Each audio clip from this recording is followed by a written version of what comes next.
Good afternoon, everyone. Just one quick item to pass along at the top, and then I'll be happy to take your questions.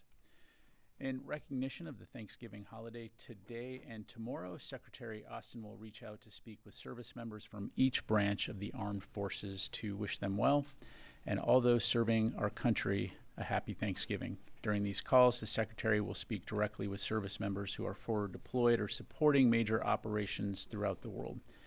He'll thank them and their families for their service, sacrifice, and professionalism in defense of our nation. He'll speak with service members from the following units: the U.S. Army's 2nd Battalion, 12th Cavalry Regiment, currently deployed to Poland in support of U.S. European Command and NATO; the U.S. Marine Corps' Combat Logistics Battalion 31 in Okinawa, supporting combat logistics within the U.S. Indo-PACOM AOR; U.S. Navy destroyer USS Stockdale, currently deployed to the 5th Fleet AOR in support of operations in U.S. Central Command; the U.S. Air Force's 379th Expeditionary Medical Squadron, deployed to Al Udeid Air Base Qatar, delivering care to U.S. service members in the U.S. Central Command AOR; and the U.S. Space Force's 4th Space Operations Squadron at Schriever Space Force Base in Colorado, which operates the Space Force's Protected Military Satellite Communication System. A readout of the calls will be made available on defense.gov.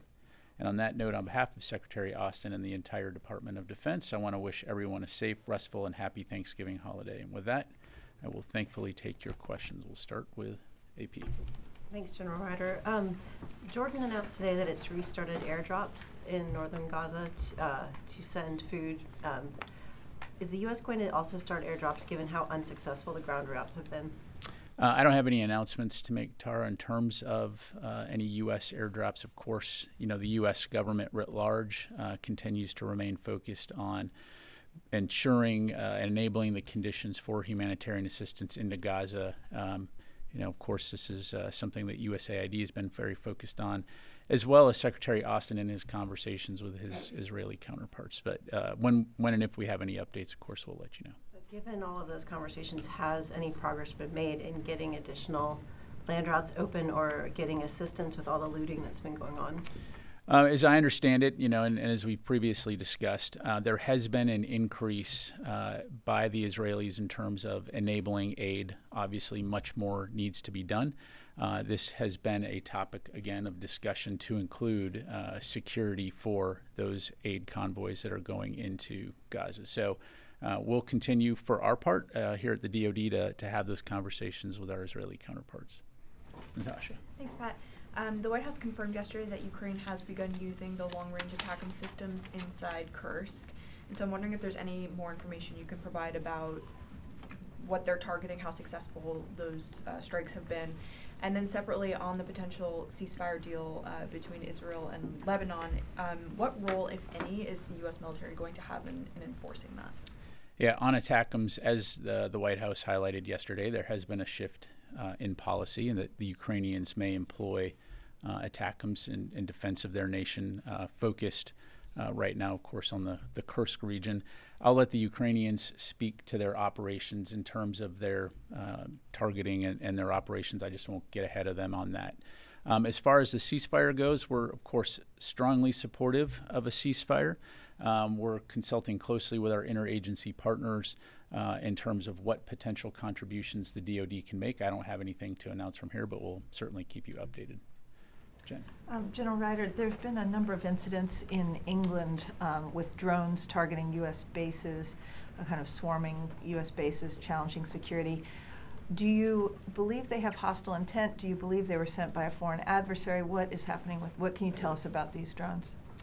What I would tell you, Jennifer, is that they are being actively monitored.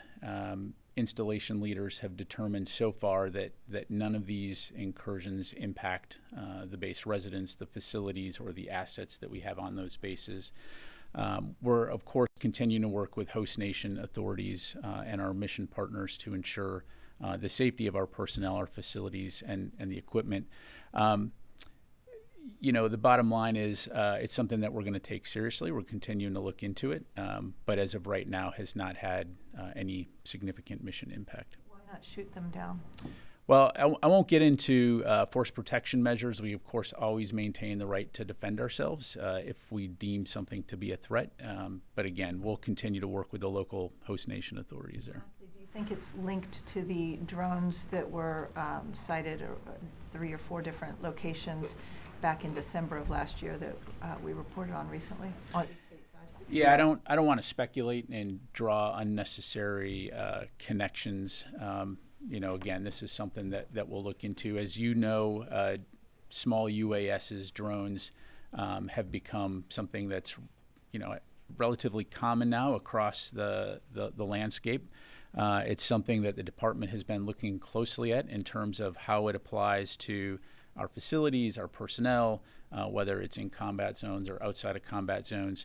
But in terms of these particular incidents in the UK versus the ones in the States, again, I don't want to speculate that there's any connection. Don't appear to be those of hobbyists. Is that correct? Again, it would be, premature to draw any conclusions. We've got to see what these are. I mean, it's entirely possible that it could be hobbyists or something else. We just got to look into it. So come over here. Yes, sir. Thank you, General. My question will be about ICC's arrest warrant for Israeli Prime Minister Netanyahu and his previous Defense Minister, Mr. Gallant. So far, most of the European countries have accepted the decision, despite that you are rejecting it. Under these circumstances, do you think that this will create a duality between NATO members in this specific and sensitive issue? No. All right. Yes, ma'am. Thank you, General. I have a couple of questions about Russia, Ukraine, and North Korea. According to the Ukraine Defense Intelligence, North Korea has provided Russia with KN-23, KN-24, and about 100 short-range ballistic missiles. And Russia is expanding its ballistic missile manufacturing plant in North Korea. North Korea and Russia are providing full-scale weapons and technical support. What are your concerns about it? Well, Janie, I mean, we've talked about this in the past. We're, of course, concerned about the developing relationship between North Korea and Russia, as evidenced by the fact that they've deployed, upwards of 12,000 troops into Russia to support their invasion of Ukraine. And so it's something that we're going to continue to take seriously, keep an eye on, and work closely with our regional partners to address those threats. Russian Kremlin warned that South Korea is being used by the United States and the West, and that South Korea will be targeted as an accomplice with the West, which will lead to very bad result. It also said that if South Korea provide additional weapons to Ukraine, the war will be prolonged. How do you assess this? How do I assess North Korea's claims that the war would be prolonged? I mean, the Kremlin, Russia said that, not North I think Korea. Russia obviously invaded Ukraine. It's a little bit of gaslighting there. They could end this war today by withdrawing their troops from Ukrainian territory and restoring peace and stability to the region. All right. We go to Fadi and then we'll go to the phone. Thank you, General, and welcome back. Channel 12 in Israel is reporting that the Israeli cabinet just approved a ceasefire in Lebanon. There's been reporting that the U.S. will contribute to the monitoring mechanism, maybe through being represented by General. Is this one of the ideas that being discussed in the U.S. government about potential role for the Pentagon in this? Well, again, as I mentioned to Natasha, we are consulting closely with our interagency partners and looking at what the potential role of the DoD could be. I don't have any updates to provide from the podium right at this moment, but certainly, as we have more to share on that front, we will. Is the DoD open to playing a role in monitoring the mechanism to make sure that the ceasefire actually holds? Well, I don't want to get ahead of the process here. we are certainly very supportive of the ceasefire, and the Department of Defense plays an important role within our interagency here in the U.S. And on working with partners in the region to prevent a wider conflict. And so, again, Fadi, we'll keep you updated on that. One follow-up. How do you see potentially the impact of this ceasefire on what's been happening in Gaza in terms of the war, in terms of the potential famine, and in terms of the deal over ceasefire and the release of hostages? Sure. And this is something that Secretary Austin has talked about quite a bit, is that for a while we've seen diplomatic means as key to enabling both Lebanese and Israeli citizens to returning to their homes on both sides of the blue line. And so that's probably the most significant, as well as just the simple fact of reducing the amount of violence that we're seeing and the destruction and death on both sides of the border. So I think that is probably the most prominent. Certainly, we still want to see a situation in Gaza where there's a ceasefire so that we can increase the flow of humanitarian assistance and restore a sense of stability and security in that region, and see an end to the conflict between Israel and Hamas. And so a lot of potential good could come out of this ceasefire. Let me go to the phone here real quick. Jeff Schogel, Task and Purpose. Thank you very much. Have there been any attacks on U.S. troops in Iraq and Syria or elsewhere in the Middle East in the past week or so? And also the summary that OSD provided mentioned 2 attacks in Jordan. I can recall the Tower 22 attack. Is it possible to find out when the other one was? Thank you. Yeah, thanks, Jeff. I am aware of another, I believe, rocket attack against a facility in Syria. No U.S. injuries or facilities damaged. But let me take that question, and we'll come back to you in the group here in terms of any specifics that we're able to provide on that. Okay. Let me go to Mike Glenn, Washington Times. Thanks, Pat. My question's already been answered. You can go on. Constantine, military.com. Thanks, Pat. Yesterday, Elon Musk said that he was in a meeting with senior military officers, and they discussed sort of Pentagon procurement and bureaucratic sort of snafus and what have you. Is Mr. Musk holding transition meetings with military officials? I'm not aware of any transition meetings, Constantine. As you know, the President-elect's transition team has not contacted the department yet to conduct those transitions. So I'm not aware of any official meetings. Okay. Got it. Come back to the room here, Brandy. Thank you. Following up on Jen's questions, can you say on the record yet what the intent of any of these drones were? Is it to collect data or signals? Are they conducting surveillance? Yeah, I mean, I don't want to drone on here, but the bottom line is, again, still assessing what these are, and, just don't have anything further to pass along. I'd refer you to U.S. Air Forces in Europe, which I'm sure you're in contact with, just to keep in touch on the latest on that. And can you share anything yet about how you guys are detecting or countering them? Again, I don't want to get into the specifics in terms of tactics, techniques, and procedures as it relates to force protection. Certainly, we have a variety of means at our disposal, and we will protect our personnel and our facilities.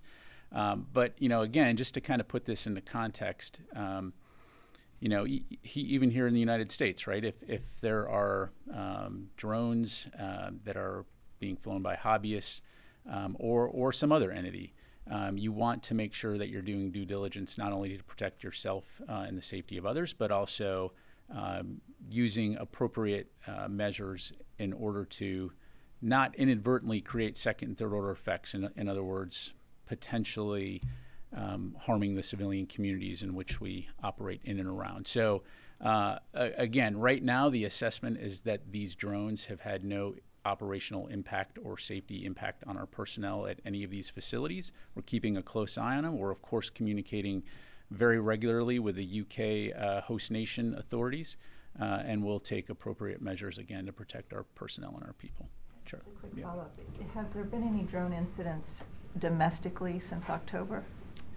That's a hard question to answer, Jen, because I mean the reality is on any given day, Pat Ryder, hobbyist drone pilot, can fly my drone next to a base and it's in and it's out. And is that a drone incident, or are we talking about something more serious, where like the Langley incident, where there's multiple drones operating over a facility for multiple days?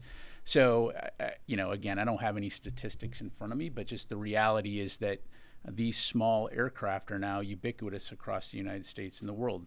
I have a very close relative of mine who's a drone pilot, and he flies his drone all over and does amateur photography, and what if that drone gets blown or carried by the wind too close to a facility, or, they don't understand the FAA rules, et cetera, et cetera. So this is something that the department, the FAA, and others are looking at in this modern era of small aircraft. How do we make sure that we're responsibly protecting our assets while at the same time not assuming every single aircraft is going to be a threat?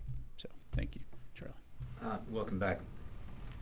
I hate to go on about it too. However, Please do drone on. I have to drone on. This is the third time in 2 weeks. They appear to be coordinated, persistent operations, not the work of a hobbyist. There are reports out of Britain that 60 military personnel have been deployed, 60 British personnel have been deployed.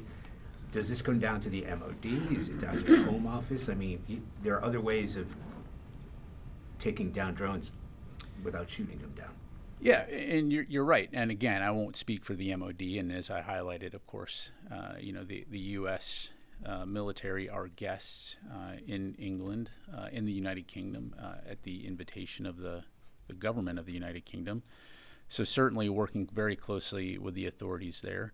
We are taking it seriously. We're monitoring, taking appropriate measures. Again, I'm not going to get into the specific TTPs in terms of when and if we feel that we need to take something down. At this point, the assessment is that these do not pose any type of effect on our operations or safety of our personnel. So I don't have an answer. I'd have to refer you to USAFE, but I mean, it's not uncommon if we have small teams that go around the world that are specialists in various capabilities. So I don't have an answer to that question. But I mean, you've got RAF Mildenhall, RAF Lakenheath, RAF Feltwell. All those bases are in close proximity. I mean, literally minutes away from each other. So, again, we'll continue to keep an eye on it. But as of right now, I would just, caution jumping to conclusions about what this is and who's doing it. And we'll just, continue to keep you updated. I have an unrelated question. There are reports that the Russians have begun recruiting Yemenis to the fight. That came out of Ukraine. However, are you monitoring any more cooperation between the Russians and the Houthis in the Yemen area?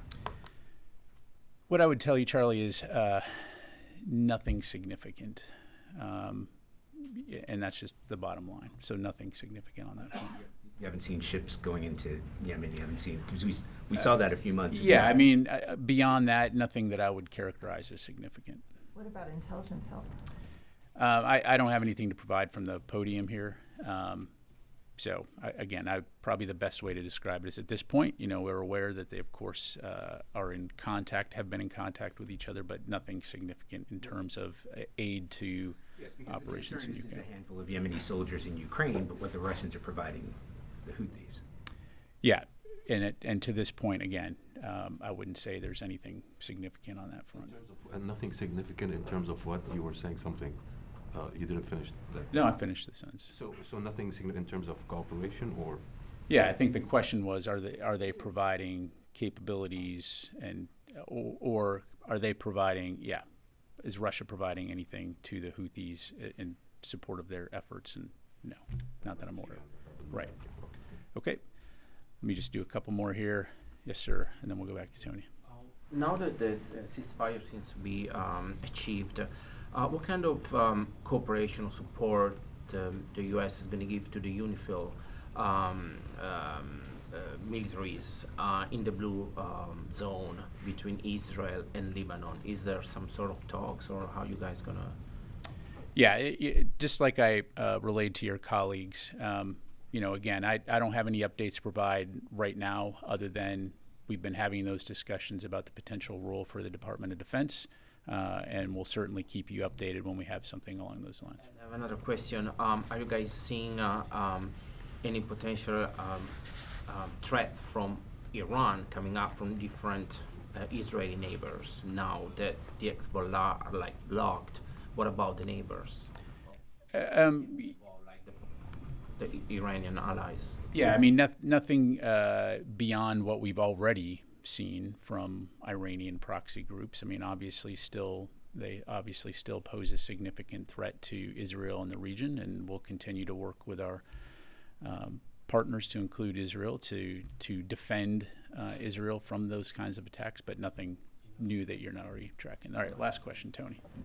One housekeeping question. And what's the status of the annual China military power report? Is that going to come out before this administration changes?